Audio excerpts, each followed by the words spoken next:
पात पंथ में बांटने का काम भारतीय जनता पार्टी ने किया है लखन पहलवान जी। और क्या ये बांटने वाली राजनीति के तहत ये बातें कही जा रही हैं, खाने पीने की बातें? देखिए भाई साहब, खाने पीने का शौक सबको होता है, मुझे उससे कोई लेना देना नहीं है, मगर बात आती है जाति पाति बांटने की। मेरी सुनिए, बात आती है जाति पाति को बांटने के लिए बांटने की, तो मैं तो नहीं समझता कि बीजेपी ऐसा करती है, कांग्रेस ऐसा करती है। मैं नहीं कहता, मैं ये कहता हूँ ज्वलंत मुद्दा अभी आया था बौद्ध धर्म, बौद्ध नहीं, ईसाई धर्म अपनाने का। कहाँ गए थे ये हिंदू, कहाँ गए थे ये हिंदू? 5 साल से ईसाई धर्म अपनाया जा रहा है इनके घरों में, इनकी बहन बेटियों द्वारा। जब क्यों नहीं जागे? जब ये मुद्दा हमने उठाया तो कोई भी क्या इन मित्रों में से आया?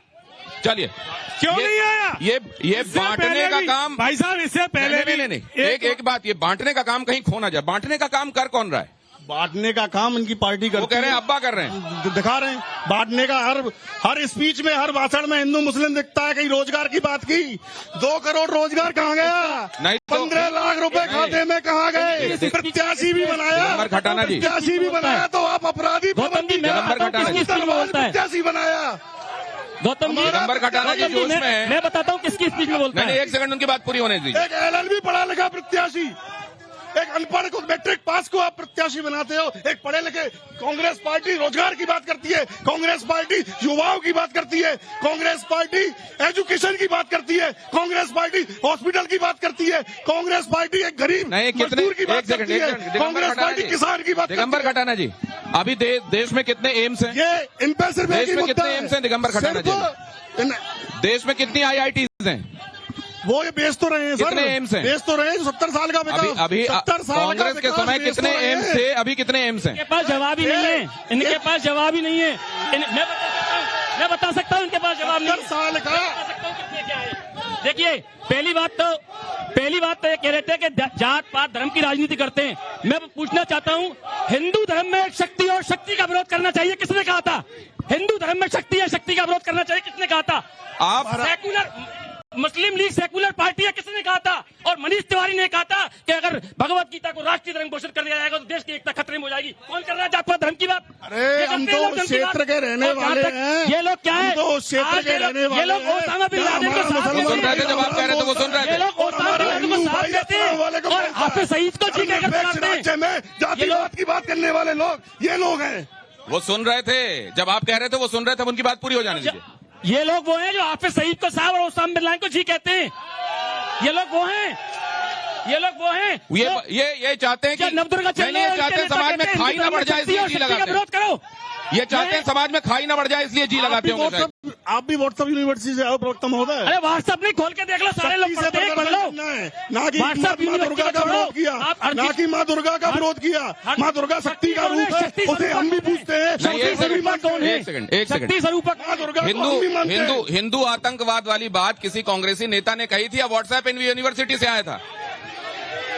अच्छा, ओसामा जी वाली बात किसी नेता ने कही थी कि व्हाट्सएप यूनिवर्सिटी से आया था? अरे 10 ये जनता तो कह रही है कि व्हाट्सएप यूनिवर्सिटी का नहीं है।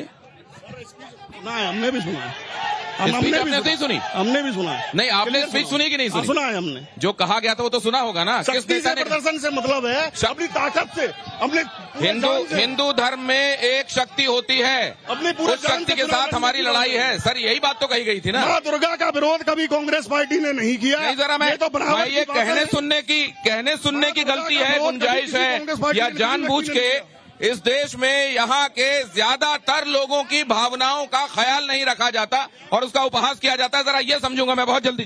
कांग्रेस पार्टी बोलती है हम हिंदू विरोधी नहीं है, फिर आचार्य प्रमोद कृष्णम को क्यों निकाला? पूछो क्यों निकाला खटाना जी?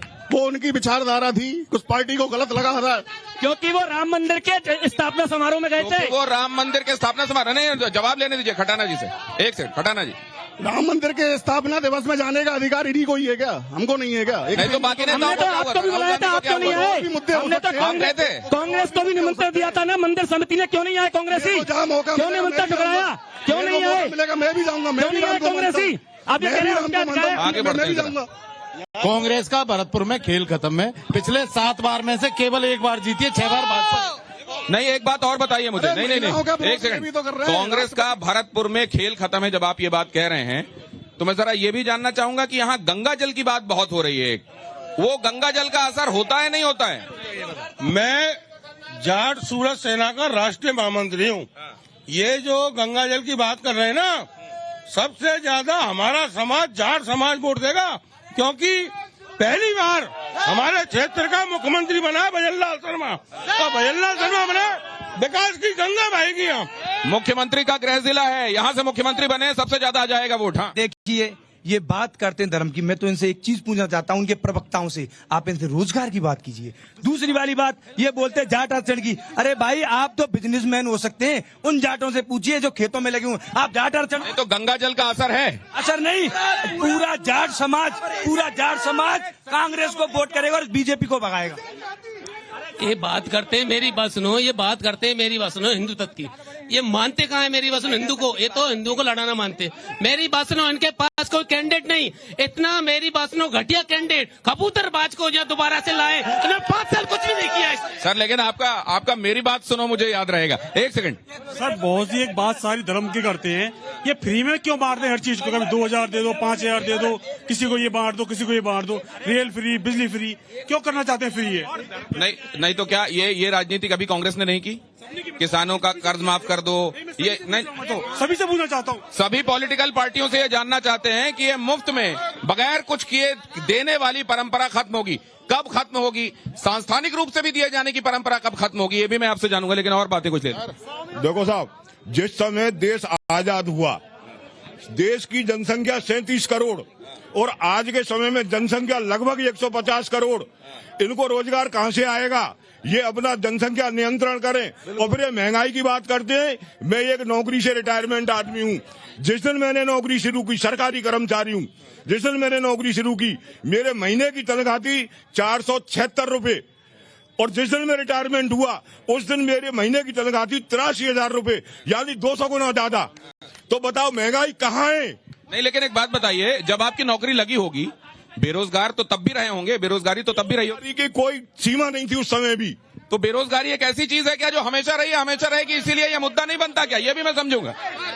अब ये बेरोजगारी की बात कर रहे हैं, अब से 4 महीने पहले 6 मंत्री थे कांग्रेस के, सबसे ज्यादा रीट का घोटाला भरतपुर में मेन मुखिया जो मंत्री थे, आप जब ये उसमें क्यों नहीं बात करते? कांग्रेस, एक तो शैलेश जी पहले आपसे जवाब ये लेना चाहते हैं कि ये घर बैठे लोगों को दिए जाने की परंपरा कब खत्म होगी? देखिए, जो ये 80 करोड़ लोगों को गेहूं माननीय प्रधानमंत्री जी द्वारा दिया गया, वो उस वक्त जब एक भयंकर विभीषिका आई थी प्राकृतिक आपदा कोविड के दौरान, अप्रैल 2020 लेकिन अब तो पोस्टर में सब जगह लिखा है मिलता रहा है, मिलता रहेगा। और उसके बाद ये लगातार इसलिए दिया जा रहा है ताकि लोगों के लिए आवश्यकता के हिसाब से जरूरत पड़ चुकी है। लेकिन एक बात बताइए, ये पूछना चाहता हूँ, अभी 4 महीने पहले इनकी सरकार गई है, लास्ट के 4 महीने पूरा राजस्थान लुटा दिया इन्होंने, तो अभी इनकी सरकार लौट के नहीं आई। इन्होंने क्या नहीं छोड़ा फ्री में देने के लिए? ये पेपर लीक जैसी चीजें रोजगारों के भविष्य के साथ खिलवाड़ क्यों होता रहा खटाना साहब? पेपर लीक अभी आरोप साबित हुआ क्या? आरोप साबित हुआ क्या? आरोप लगा दिया कि पेपर लीक हुआ, ये आरोपी हैं, आरोप साबित हुआ क्या? जब आरोप तो साबित हुआ नहीं है अभी, तो कब्रिस्तान भेज दिया उन्होंने, कब्रिस्तान। आरोप तो साबित हुआ नहीं है अभी। ये लोग कह रहे हैं आरोप साबित नहीं हुआ। यूपी में कितने पेपर, अकाउंटेंट का पेपर योगी के राज में लीक हुआ, 18 में से 17 पेपर लीक हुए राजस्थान में, 5 साल की सरकार, वो सब निरस्त हुई। यूपी की परीक्षा निरस्त हुई। वो परीक्षाएं जहां पर पेपर लीक हुआ, अगर